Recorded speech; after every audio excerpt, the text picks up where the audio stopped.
Hello everyone, my name is Laz. This is Today is the Ruse. Once bitten, twice Spurs.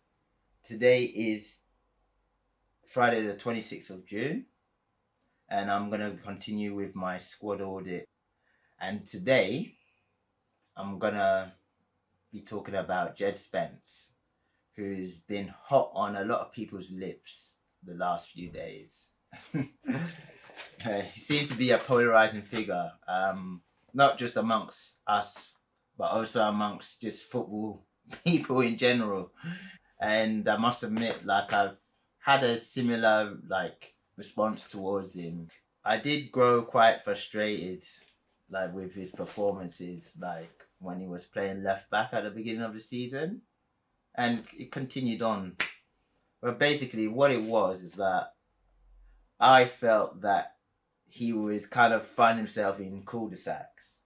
So he would be on the ball, he'll have to cut in because he wouldn't be able to use his left foot or go on the outside. What I found was that it just stifled everything going on towards the left and made us have to rely on going through from Porro to Kudus, and Kudus running with four people on him and just injuring himself.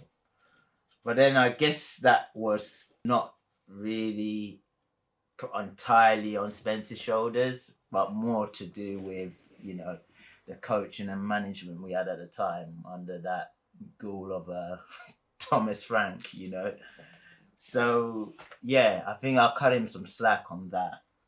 Then, obviously, there was that infamous moment when Van der Ven and Spence kind of aired Frank after the Chelsea game.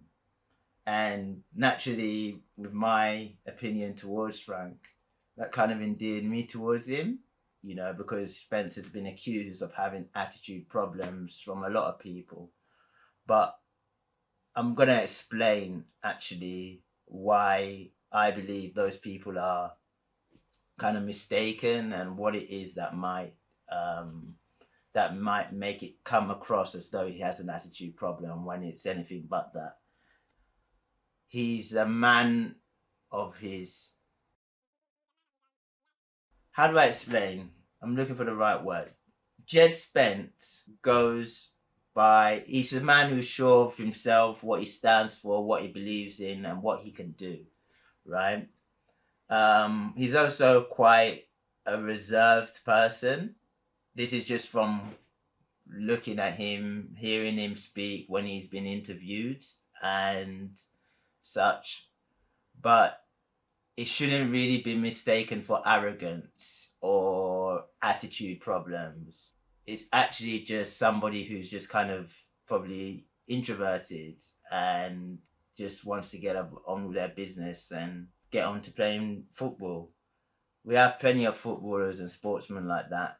I mean, the highest, the best person, people are calling Messi the greatest ever footballer. He's exactly like this. I'm not comparing Messi's football ability to Spence's, obviously. What I'm comparing is their temperament and how they might appear. And I'm just comparing, the public perception between the two, because it doesn't, it's quite different. But of course, me personally, I believe I know why it's the case that he gets a lot of grief, but I'm not going to go into that, but I'm sure you may know. Either way, whichever way, Djed Spence might polarize you. Anyways, I believe that come the occasion, cometh the man, and that has what Spence has showed to me a lot, at least particularly at the last end, at the back end of the season.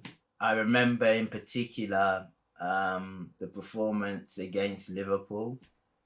He put in a good shift in there, as did all our defenders. Since Frank left, I saw more from him. I saw that he was, he actually is dedicated to our cause, right? And you can see as well, obviously, during the Chelsea match, he's played on with a broken jaw. Now, tell me somebody who isn't committed to our cause that would do that. And so this is, for me, why I would keep him.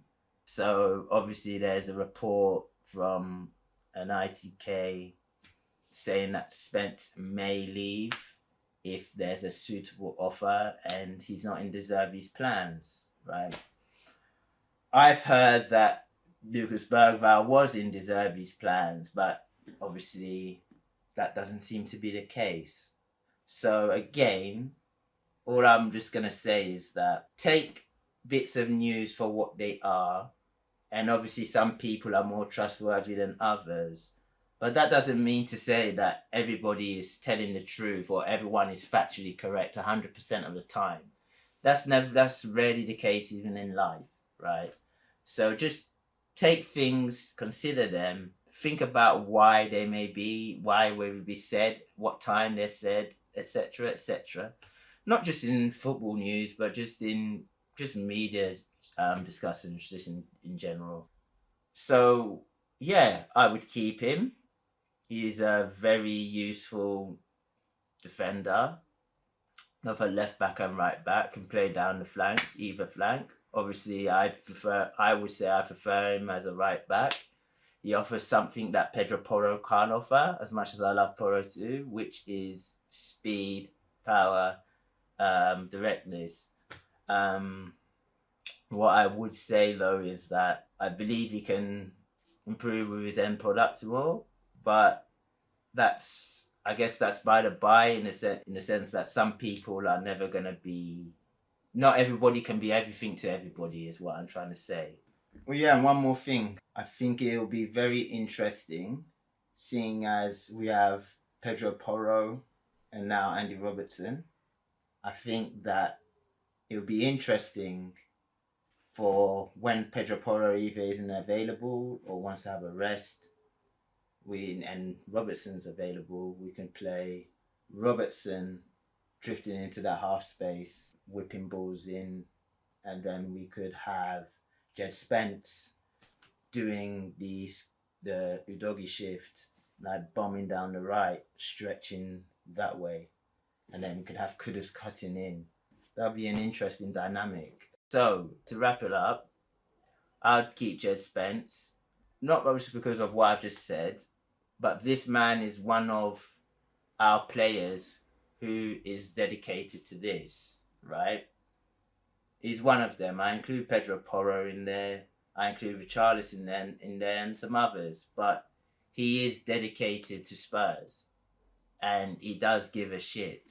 The manager, Roberto De Zerbi, said so in his last press conference. Djed Spence, before the Chelsea game, he came in my office, another one, to say, I want to play. If you want to, he said, you always speak about the personality, the courage. I'm here if you want to play with the one player. And he was fantastic. I loved it. And if this news is true, I would even back Djed Spence to try and prove himself and work his way back into the manager's plans. Just like the character that Matisse Tel showed. Right, so that is why I would keep him. We need people who play for the badge, so to speak. Yeah, we need people who do that, play for the badge. We need people also who have the right mentality to take us further and to get stuck in. Djed Spence has that. Plus he has some ability as well. Don't sleep on it. I guess if you think differently, please let me know. If you think we should sell him and, just get rid, please suggest to me which right back you'd bring in, or suggest me some fullbacks you'd bring in, or if you think he can improve, or whatever it is you think of Spence, please let me know. I hope you do. He's obviously quite a polarizing figure, but for me, he's a person we should keep. He's COYS. So thanks for watching again, and join me for the next one of this squad audit. Until then, à plus.